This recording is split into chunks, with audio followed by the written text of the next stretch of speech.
saya ingin bertanyakan kepada Al-Fadhil Ustaz mengenai bagaimanakah persiapan yang rapi untuk kita khusyuk di dalam solat itu sendiri supaya kita dah tak berfikir ataupun tak menoleh dan ataupun cara khusyuk yang terbaik sendiri yang mungkin Ustaz boleh kongsikan dengan penonton kita insya-Allah.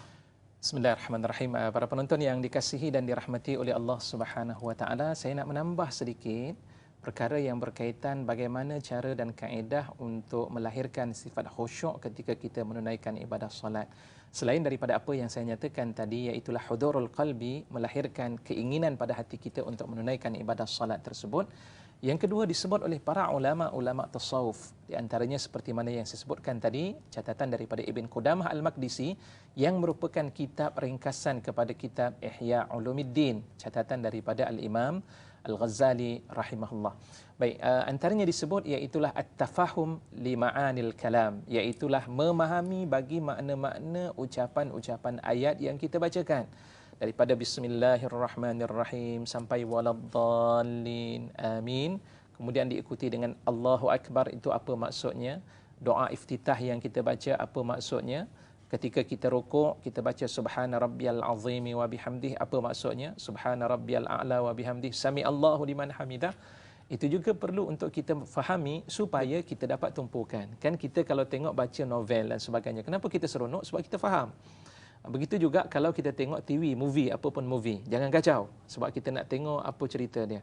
Lagi-lagilah kalau peminat dan penonton bola sepak tu, memang jangan kacau langsung sebab betul, konsentrasi dia ketika itu dia melihat keadaan. Lagi-lagilah kalau pengulas tu pandai untuk mengulas kata-kata ataupun permainan itu sedang berlangsung. Jadi perkara yang kedua, dalam kita menunaikan ibadah salat tadi, kita perlu untuk memahami akan makna-makna yang kita bacakan untuk melahirkan konsentrasi dan juga kekhusyukan kita ketika menunaikan ibadah salat tersebut.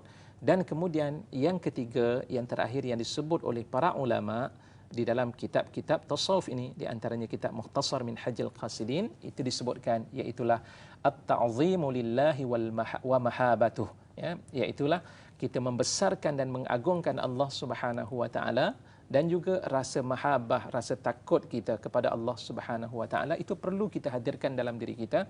Bagaimana kita nak membesarkan Allah Subhanahu wa taala?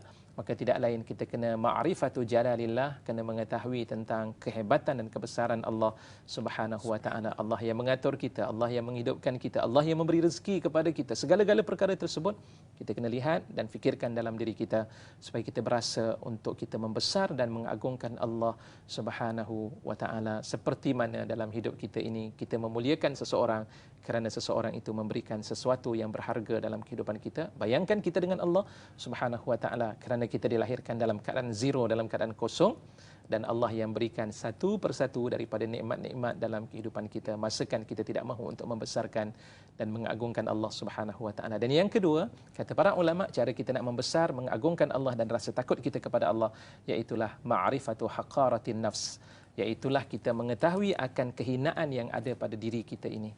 Siapa kita di sisi Allah Subhanahu wa taala? Kita adalah merupakan makhluk yang serupa dengan makhluk-makhluk yang lain. Tidak ada satu pun keistimewaan. Cumanya kerana kita dilahirkan sebagai seorang manusia, Allah muliakan kita sebagai hamba yang namanya manusia. Walaqad karramna bani Adama wa hamalnahum fil barri wal bahr wa razaqnahum minat tayyibat wa faddalnahum fi kathirin mimman khalaqna tafdila. Allah mengatakan dalam ayat tersebut, kami muliakan manusia, kami berikan makanan-makanan yang baik, dan kemudian kami berikan kelebihan-kelebihan ke atas manusia berbanding dengan makhluk yang lain. Semuanya datang daripada Allah. Maka kita nak letakkan diri kita adalah hamba kepada Allah, seorang hamba kepada tuannya. Dia tidak akan banyak bercakap. Seorang hamba kepada tuannya, pada saat ketika ia diarahkan untuk ia melakukan sesuatu, dia akan buat segala arahan-arahan yang diberikan oleh tuannya. Bayangkan kita bukan hamba kepada manusia, tapi kita adalah merupakan abdulillah, hamba kepada Allah Subhanahu wa taala. Justru itu letakkan hinanya kita di sisi Allah Subhanahu wa taala, lantaran ketika kita berhadapan dengan Allah, tunjukkan tanda keagungan Allah Subhanahu wa taala ketika kita menunaikan salat. Insya-Allah dengan tips yang telah pun diberikan oleh para ulama ini akan dapat melahirkan khusyuk kita